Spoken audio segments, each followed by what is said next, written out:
Magandang umaga po. Ako po si Rinsay Del Angeles at aking napiling etnong linguistiko ay Tiboli. Ang Tiboli ay kilala bilang isa sa mga etnong linguistikong grupo sa Pilipinas.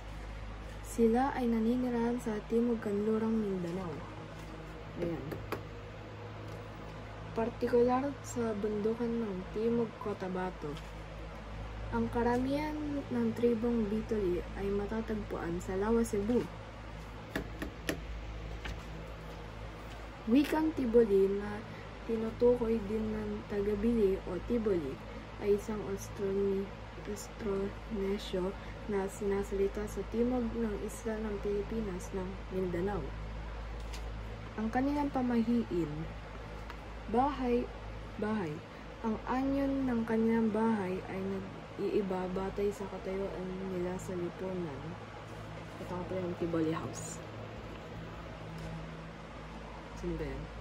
Ang sukat ng kanilang bahay ay katumbas ng sukat ng kanilang kayamanan. Kamatayan. Kapag namatay ang isang bata, babalutan ito ng kumo or blanket o igam or mat at ilalagay ang katawan sa puno. Kapag naman namatay ang isang matanda, ilalagay sa lungon or coffin na hugis owong or boat at pipinturahan ng mga imaheng pinapakita ng buhay ng yumao.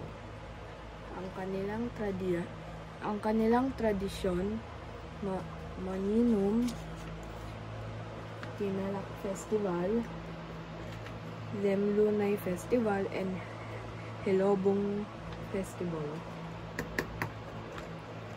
Hamon o pagbabago sa pagpapanatili ng kanilang wika or kultura. Pagkakaiba sa kanilang paghahanap buhay.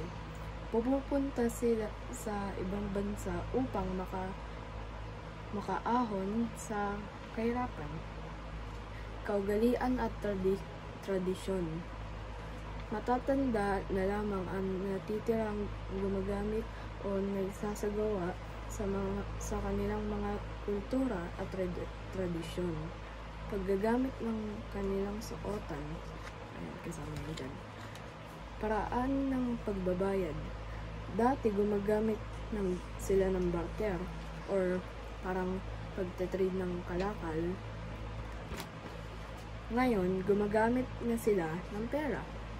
At ayun po ang aking oral presentation.